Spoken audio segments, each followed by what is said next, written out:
मग रेल्वेच्या डब्यामध्ये काही लोक बसलेले होते दुसरे पण, आणि प्रवासी म्हटल्यानंतर महाराज तिथं ओळख होते, बोलणं होतं, चर्चा होते. मग ती चर्चा सुरू झाली आभासी की तुम्ही कुठले आहात, आम्ही कुठले आहे, हे आपण विचारतो एस टीमध्ये बसलो तरी किंवा काय अनोळखी असेल. तसं ते आम्ही विचारलं तिथं. त्यांनी मला मी विचारलं, त्यांनीच सांगितलं, आणि त्यांनी मला विचारलं, म्हणजे तुम्ही कुठले. आता मी म्हटलं मी जिथं राहतो तिथलं ठिकाण छोटं आहे, माहीत पडतंय का नाही सांगता येत. तर देहू म्हणलं सांगावं तर देहूलाही ते ओळखतात का नाही माहीत नाही. मग तुम्ही कुठल्या आहेत म्हटल्यावर आमच्या महाराष्ट्राची जी आणि दक्षिण महाराष्ट्राची काशी समजली जाते, भाऊ वैकुंठ समजलं जातं, असं पंढरीचंच नाव सांगावं. म्हणून मी त्यांना म्हटलं तुम्ही कुठले महाराज. म्हणलं मी पंढरपूरचे आहे. पंढरपूरचे आहे म्हटलं. भुजबळ महाराज त्यांनी आम्हाला उत्तर दिलं, म्हणजे पंढरपूर कुठं आलं. महाराष्ट्रामध्ये राहणाऱ्या माणसाला जर पंढरपूरच माहीत असेल तर काय त्याच्या जीवनाला अर्थच नाही असं आमचं म्हणणं आहे. असो, आशांची सुद्धा पद्धती ती होती. म्हणून मला विषयांतर करून सांगायचं नाही, पण ह्या मातोश्रीने आपल्या जीवनामध्ये पंढरीची वारी केली. पांडुरंग हे त्यांचं श्रद्धास्थान, आणि अशामधून मातोश्रीने आपल्या मुलांवरती चांगले संस्कार केले. त्या फारशी शिकलेल्या नव्हत्या, परंतु चांगला विचार, चांगले संस्कार आपल्या मुलांच्या वरती घ्यावे दिले, आणि एक चांगला परिवार, आवडे परिवार हा चांगला घडवला. अशा या मातोश्रीचं आज हे प्रथम पुण्यस्मरण आहे. आणि जगद्गुरु तुकोबारायांचा अभंग आहे. या अभंगातून जगद्गुरु तुकाराम महाराज आई काय करते याचा या अभंगातून तुकोबाराय घोषवार. पहिल्यांदा आई आपल्या मुलाचं हित करते, लेकुराचे हित करते. कारण का, तिच्या जीवनामध्ये जर सर्वस्व काही असेल तर आपलं अपत्य, म्हणजे आपलं लेकरू थोडक्यात नाही. कारण मातेच्या चित्ती अवधी बालकाची व्याप्ती. किंबहुना ज्ञानोबाराय सांगतात, किंबहुना धनोधरा, जो मातीची आई उदरा, तो मातीचा सोयरा केतुला. सगळ्यात जर नातं जवळचं कोणतं असेल तर आपलं अपत्य, आणि मुलाच्या दृष्टीने सगळ्यात जवळचं नातं कोणतं असेल तर आई आहे, आणि आईचं नातं आपलं अपत्य. हे समीकरण आहे. म्हणून मुलाच्या जीवनामध्ये जर सर्वस्व काय असेल तर आई आहे, आई आहे. हे काही संतांच्या वाङ्मयामधलं प्रमाण नाही, पण एका सुंदर कवीनं प्रमाण दिलेलं आहे. बोरकरांनी, स्वामी तिन्ही जगाचा, आई बिना भिकारी म्हटले. आई हे सर्वस्व असतं जीवनातलं. आई हे नुसतं घरातलं नाव नसतं, तर ते आई म्हणजे गजबजलेलं गावच असतं. आईचा अधिकार खूप मोठा आहे, आपल्या लक्षात येत. किती मोठा आहे सांगायचं झालं तर माझ्याकडे शब्दच नाही. पण कोण असं धाडस करून बोलेल, आईचा अधिकार देवापेक्षा श्रेष्ठ. म्हणजे काय सांग, तू मला कशावर त्याला पुरावा काय? उदरचं बोलून चालत नाही. कीर्तनाला त्याला प्रमाण लागतं. प्रमाणाशिवाय ज्ञान शाबित होत नाही. साधा व्यवहार आहे. डॉक्टर जरी असेल तर ते सर्टिफिकेट लागतं त्याचं दाखवा, बरोबर. BSc ॲग्री झाला तर सर्टिफिकेट लागतं, इंजिनियर झाला तर सर्टिफिकेट लागतं, वकील झाला तरी त्याला सनद दाखवावी लागते, आणि मग ते ज्ञान शाबित होतं. मी वकील आहे, मी ॲडव्होकेट आहे. तर महाराज लोकांना काही दाखवावं लागत नाही. हो द्या. धनोबारायला सुद्धा प्रश्न केला, तुम्ही भगवंताचं नाव श्रेष्ठ आहे सांगता, ह्याला आधार काय? धनोबारायने त्याला प्रमाणपत्र दिलं. वेदशास्त्र प्रमाण, श्रुती वचन, हे प्रमाणपत्र, हे वचन श्रुतीचं. एक नारायण, हे पुराण तुम्हाला मी सांगेन, आईचा अधिकार देवापेक्षा श्रेष्ठ आहे. कसा श्रेष्ठ? तर आद्य शंकराचार्य जर पंढरपूरला दर्शनाला आले, मंदिरामध्ये गेले, पांडुरंगा पुढे उभं राहिले, तर ते चरणावरती मस्तक ठेवत नाही. मोठा अधिकार घ्यायचा, दर्शन तर घ्यायचं. मग कसं घ्यायचं? आपल्यासारखं नाही दर्शन घ्यायचं. तरी देवाच्या हृदय कमलाला हात लावायचा, असा मान वाकवायची खाली दिसते, आणि तो हात काढायचा आणि जोडायचे हात, पुन्हा मान चुकवायची, तसंच घ्यायचं. आता अधिकार असेल. पण तेच शंकराचार्य आईच्या पाया पडत असताना, आईच्या हृदय कमलाला हात लावून वाकून नमस्कार करतात. तर आईच्या चरणावरतीच नतमस्तक व्हायचं शंकराचार्य. म्हणजे आईचा अधिकार देवापेक्षा असतो.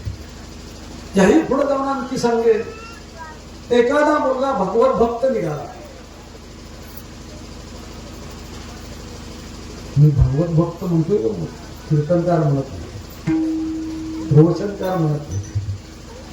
भगवत भक्त ज्ञानोबा आहे, तुकोबा आहे, मंगोळ आहे, नाथ म्हणायचं. असा जर मुलगा निघाला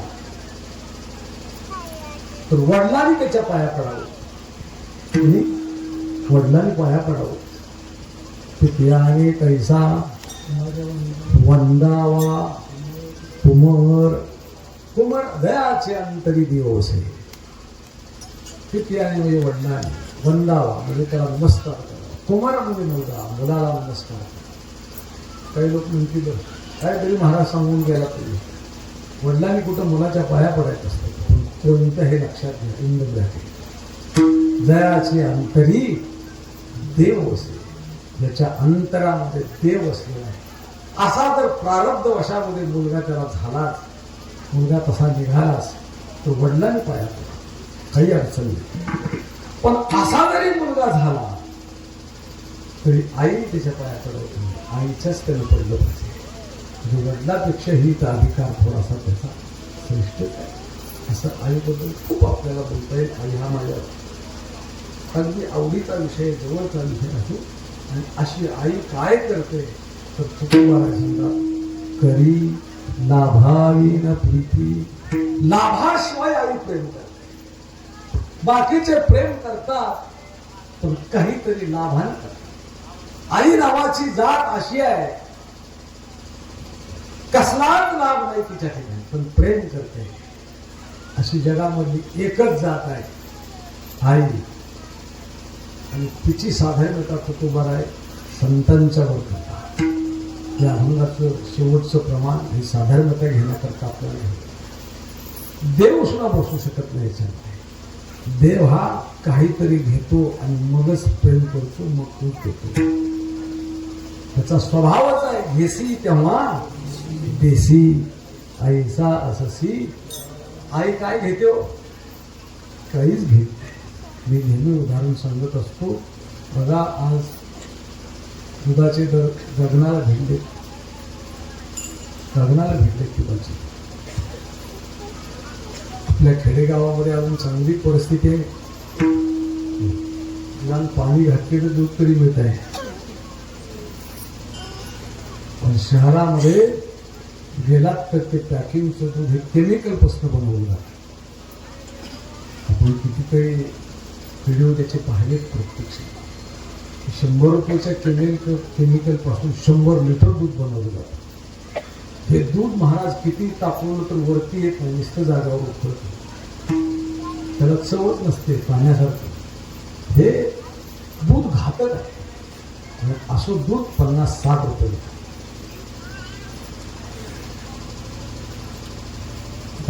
भुजबळ महाराज पंढरपूरचे पण सांगायला हरकत नाही.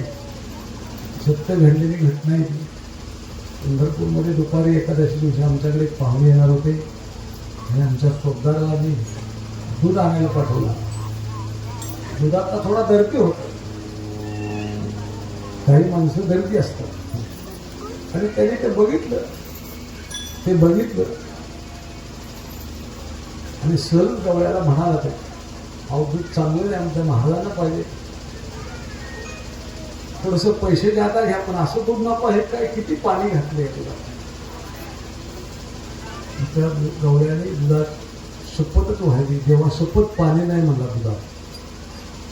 हा म्हटलं चक्क पाण्यासारखं दूध दिसतंय, तुम्ही असं कसं काय म्हणता पाणी नाही.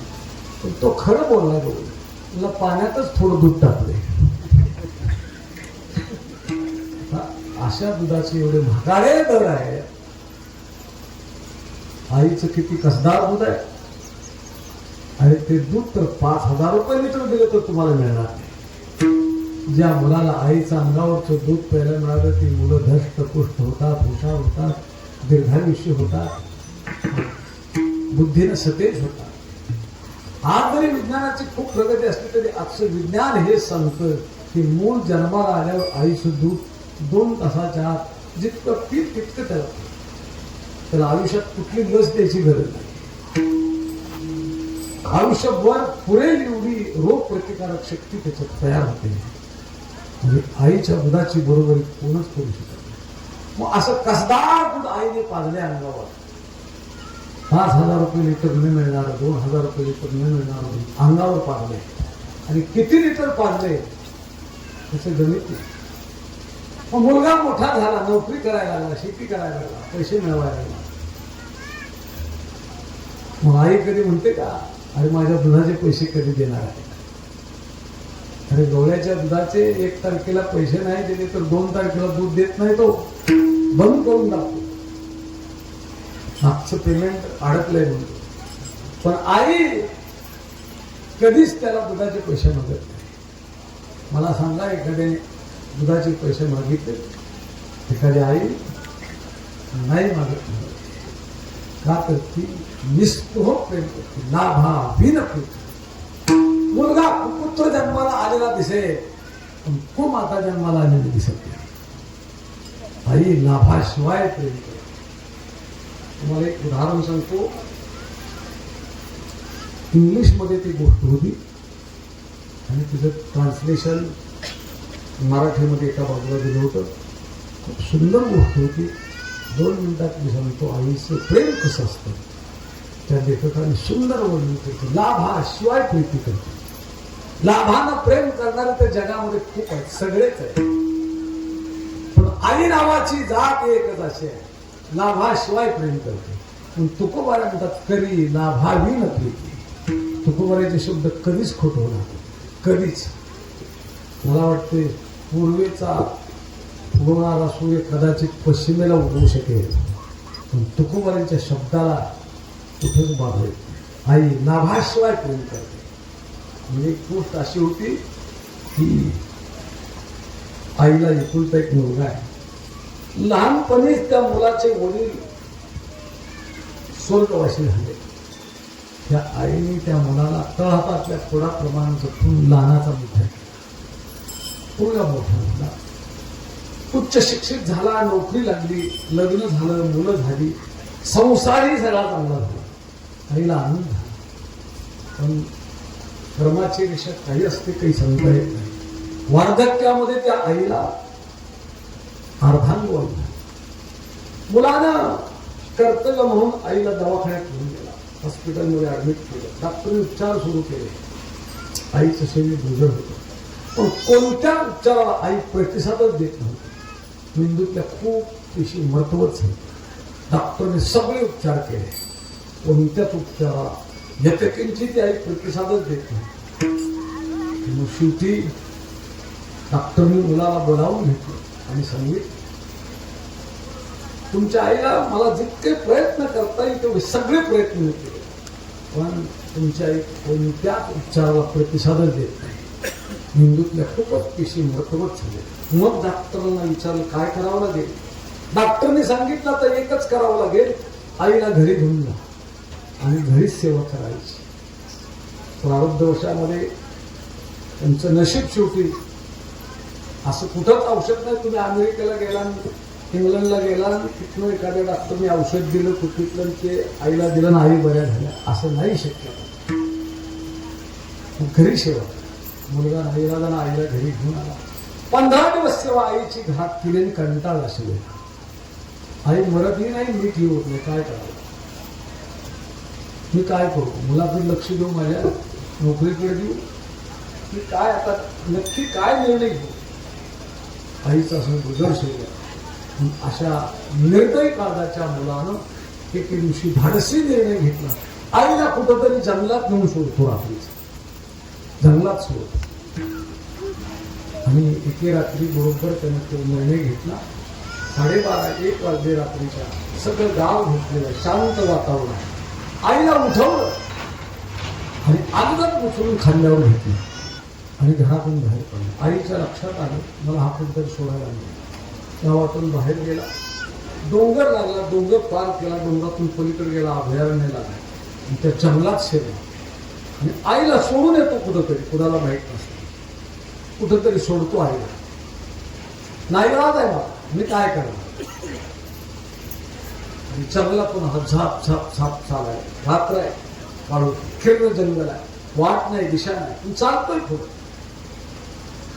आई खांद्यावरती बसलेली, डोक्याला धरून चालत असताना झाडाचा वेलीचा पाला डोक्याला लागल्याबरोबर आई ओरबडायची, मी खाली टाकून द्यायची. 15-20 किलोमीटर चालला, घामाघूम झाला. घड्याळ बघितलं, रात्रीच्या 2:30-3 वाजले. आजच्या आता घरातून येऊन 15-20 किलोमीटर अंतर काटलं असेल ती जवळजवळ. आई तर इतकी विकलांग झालेली आहे की तिला एका अंगावरून दुसऱ्या अंगावर होता येत नाही स्वतः. आता इतक्या लांबपर्यंत ती चालत येऊ शकतच खात्री झाली.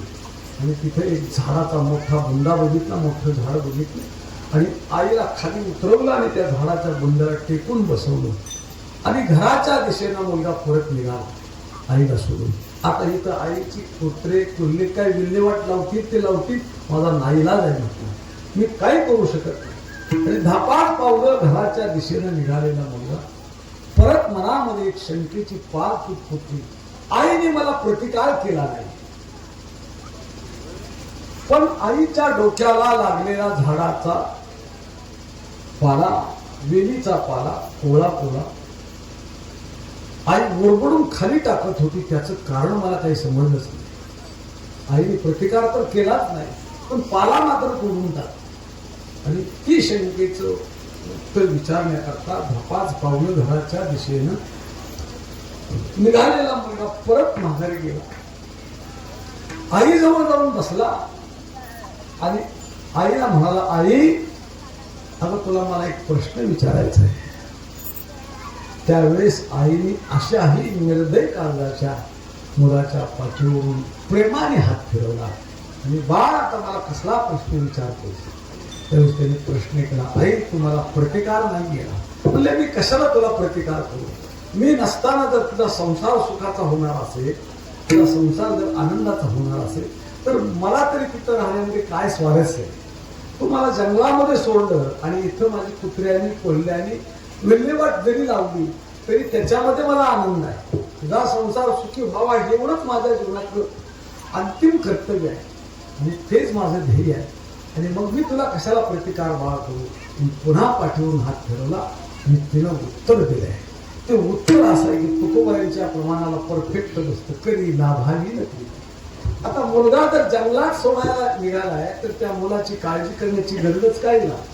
पण तिनं उत्तर दिले, बाळ तू मला घेऊन चालत होतास त्यावेळेस मात्र तुला वाट नाही, दिशा नाही, असा सुसाट चालतो या जंगलात आणि मला सोडून तुला परत घरी जायचंय.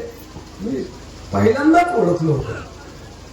आणि मग तुला जर जंगलातून परत जात असताना वाटच सापडली नाही बाहेर निघायची जंगलातून, तर फिरून फिरून त्याच जागेला मनुष्य येतोस, त्याला वाट सापडत नाही, बेचैन होतो.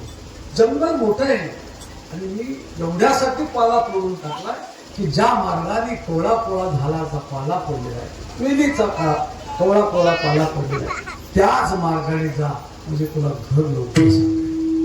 आईने उत्तर दिले, करी लाभावी नक्की. मला सांगा मुलगा परत जाऊन येते जंगलात फिरायला काय घेणं देणं, पण ती आपल्या अपत्यावरती लाभाशिवाय प्रेम करते. करी लाभावी नक्की. काही माणसं प्रेम करतात नाही अशातला भाग नाही, पण काही का होईना परंतु लाभ असतो. तुमच्या फळावर बरोबर साहेब, पूर्वीची माणसं अशिक्षित होते पण खूप संस्कार होते. ते लिहिता वाचता येत नव्हतं पण कीर्तन करायचं. आणि कीर्तन इतकं सुंदर करायचे ते महाराज आज आमच्या कीर्तनाची काही लोकांनी वाट लावलेली आहे. कोणाला काही म्हणायचं असेल तर मला या बाबतीत स्पष्ट बोलणार आहे. कीर्तनाचं माध्यम कीर्तन आहे एवढंच. बाकी काही मी जास्त काही खोलवर जाऊन कोणाला टीका करणार नाही. मला करायचा तो अधिकारी नाही. तरी परंतु काही गोष्टी आज बोलणं गरजेचं आहे की कीर्तन हे माध्यम पूर्वीच्या लोकांचं चित्ताची शुद्धी करण्याकरता. नाथ महाराजांचं त्याला प्रमाण सांगेल. कीर्तने स्वधर्म वाढे, कीर्तने चित्त शुद्धी जोडे, कीर्तने आपुडे परब्रह्म, मुक्ती कीर्तना पुढे लागू. सगुण चरित्रे परम पवित्रे सादर वर्णावी, सज्जन वंदे मनोभावी आदि वंदावी, संत संगे अंतरंगे नाम बोलावी, कीर्तन रंगी देवा सनिध सुखे डोळा, भक्ती ज्ञाना विरित इतरा गोष्टीने करावी, प्रेम भरे वैराग्याच्या गोष्टी. हे आता कुठं लावायचं नाही. आम्ही एखादं दुसरं वाक्य कुठलं तरी त्या युट्यूबला पाहतो आणि महाराज कीर्तनाचं माध्यम लोकांनी कीर्तन ठेवलंच नाही. जाऊ द्या. आणि सरळ म्हणतात आम्ही कीर्तनकारच नाही प्रबोधनकार आहे. मग प्रबोधन करणं कीर्तनात कशाला येतं? म्हणजे मला त्यांना नावं नाही ठेवायची. पण कीर्तन हे माध्यम कीर्तन आहे. मी जुन्या लोकांची कीर्तन आहे. महाराज त्याला वाचता येत नव्हतं पण काय कीर्तन, काय कीर्तनातली दृष्टांत. कीर्तनामध्ये आत्ताचे दृष्टांत असे कीर्तन मगाशी मी सांगितलं विकार घालवण्याकरता. पण कीर्तनामध्ये विकार निर्माण होतील असे दृष्टांत. कीर्तन दोन अशातला भाग. एखादा विनोद असावा. महाराज सुद्धा म्हणले काही बोलिलो विनोद आहे माझं क्षमा करणे संत. अपवाद म्हणून एखादा दुसरा विनोद करायला हरकत नाही. माझं बंधन नाही. मी निवळच विनोद करू नये अशातला. पण विनोदाला उंची असते. बाळू पाटलांच्या कीर्तनामध्ये मी ऐकलं आमच्या अशिक्षित होते. ओळखच नाही, अक्षर ओळख नाही. पण ज्ञानेश्वरी वाचत होते. काय प्रयत्न वाचत गाथा वाचत होते. आणि म्हणले मला पेपर वाचता येत नाही. मग गाथा ज्ञानेश्वरी वाचत. काय वाक्य असायची त्यांची. काही काही वाक्य अशी ऐकली की म्हणले दुसऱ्या बाईने आपल्याला खाऊ घातलेला तूप भात आणि आपल्या आईने निस्ता पाठीवरून फिरवलेला हात सारखा असतो म्हणायचे. जीवनामध्ये देव भेटला तर 8 आणे काम झालं समजावं म्हणायचं. आणि जीवनामध्ये संत भेटले तर 15 रुपया काम झाले. अशी खूप वाक्योगी त्यांचे दृष्टांत होता. म्हणजे आईचं प्रेम कसं असतं, नाभाशिवाय प्रेम असतं. मग त्यांनी विनोद सांगावा. एकुलता एक मुलगा आहे आणि तालुक्याच्या कामाला गेला. सकाळी उठून अंघोळ झाली, आईचे दर्शन घेतलं. बायकोलाही विचारलं अगं मला काम आहे जावं लागते. मी 4 वाजता पळतो. घरातून गेला. 4 वाजता कामच नाही झालं त्याचं. उशीर झाला. तारीख लवकर झाली. 6 वाजले. 7 वाजता स्टँडवर आलं तर 7ची गाडी निघून गेली. नंतर गाडी 8लाच. मग 8 वाजता तिथून निघाला.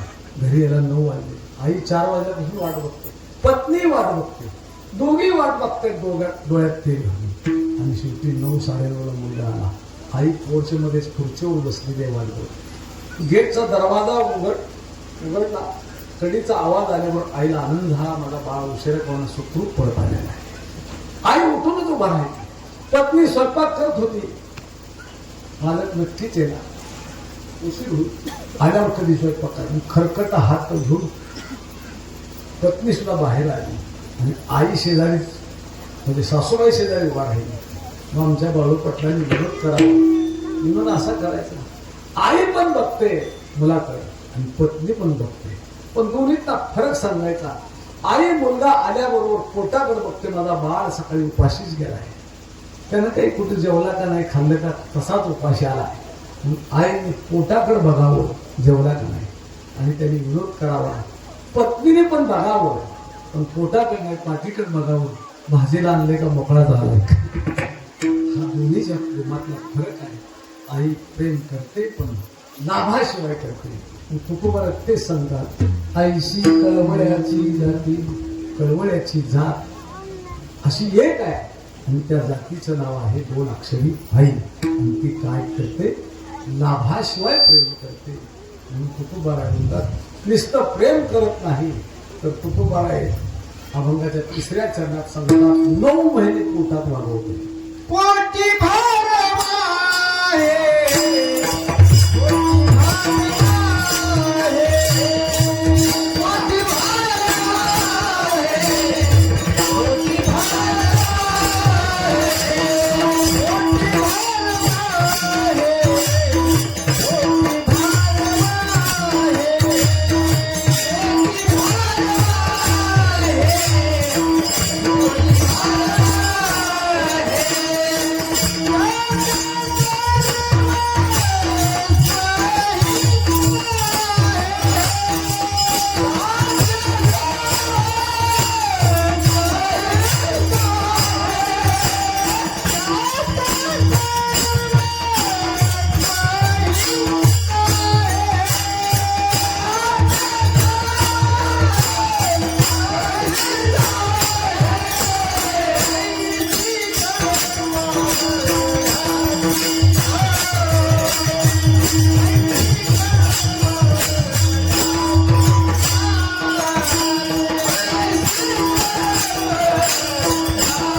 पोटामध्ये आपल्या अपत्याला किती महिने वागवते? 9 महिने. पोटी भार वाही केवढा भार आहे. 1-2 किलोची वीट बांधा पोटाला आणि दिवसभर काम करा, शक्य नाही म्हणत. पण ती 9 महिने पोटात गोळा वागवते. पोटी भार वाही आणि दिसतं नाही त्याचे सर्वस्व हीच आहे. आई हे विद्यापीठ आहे. आई या विद्यापीठामध्ये मुलगा पास झाला ना पुन्हा कुठेच नापास होत नाही. आई हे पहिलं विद्यापीठ आहे. आईच्या कोशीमध्ये जे शिकायला मिळतं ना ते कुठंच मिळत नाही. साने गुरुजींची आता परवाच जयंती झाली मला कालच झाली कालच झाली म्हणून त्यांच्या बाबतीतला एक दृष्टांत मला आठवतोय. साने गुरुजींचं वाङ्मय वाचलेलं आहे. मला काही संत वाङ्मयाच्या व्यतिरिक्त काही थोडंसं अवांतर वाचन करण्याची सवय आहे आणि त्याच्यामध्ये एक गोष्ट आलेली सुंदर. आईचे संस्कार किती चांगले असतात. साने गुरुजी अतिशय गरीब कुटुंबातील विद्यार्थी. पांडुरंग सदाशिव साने त्यांचं नाव. टोपण नाव साने गुरुजी आणि त्यांचं पांडुरंग नाव होतं. वडिलांचं सदाशिव नाव होतं मला वाटतं. हां आणि साने. लहान वयामध्येच अतिशय तल्लख बुद्धी, चांगले मार्क मिळाले आणि उच्च शिक्षणासाठी म्हणजे पुढच्या शिक्षणासाठी पुण्यामध्ये मॉडर्नसारख्या हायस्कूलमध्ये ॲडमिशन मिळालं. घरची परिस्थिती गरीब आहे. मग ॲडमिशनला तर काही पैसे लागले नाहीत. मार्क्स चांगले होते. मेरिटवरच मिळालं सगळं. डोनेशन नाही, फी नाही, सगळे माफ झाले. मग आता राहायचा प्रश्न राहिला. 10 बाय 10ची पत्र्याची खोली 5 रुपये भाड्याने केली पाहिजे. आता प्रश्न राहिला रोज रोटीचा म्हणजे जेवणाचा. कुठं मेस लावावी, खानावळीत लावावी, बोर्डिंगला कुठं जेवण डबा लावावा. तर घरून पैशाची व्यवस्था होऊ शकत नाही. मला इथं पैसे उपलब्ध होऊ शकत नाही. काय करायचं? साने गुरुजीने डोकं चालवलं आणि वार लावून शिक्षण घेतलं. कसं वार लावून शिक्षण? आत्ताच्या पिढीला वार लावून शिक्षण घेणं म्हटल्यावर त्यांना कळणारच नाही काय प्रकार आहे. वार लावून शिक्षण या शब्दाचा अर्थ त्या सदाशिव पेठेतील 7-8 घर बघितली आठवड्याची आणि एक घर भुजबळांचं बघितलं, एक कावळ्यांचं बघितलं, म्हणा एक ताठे देशमुखाचं बघितलं. हे सगळे अशी घरं बघितली आणि देशपांड्यांचं बघितलं, चव्हाणांचं बघितलं, मोरे पाटलांचं एक बघितलं, अनेक घर बघितली आणि प्रत्येक घरामध्ये जाऊन सांगितलं मला आठवड्यातून एकदा जेवायला द्यायचं. मला रोज तरी एका कुटुंबामध्ये दिल्यानंतर ते लोक कंटाळतील. आठवड्यातून एकदा द्या, दुपारी द्या 2 वाजता जेवण. बस. मी गरीब विद्यार्थी ज्ञानार्जनासाठी राहिले पुण्यात, घरची परिस्थिती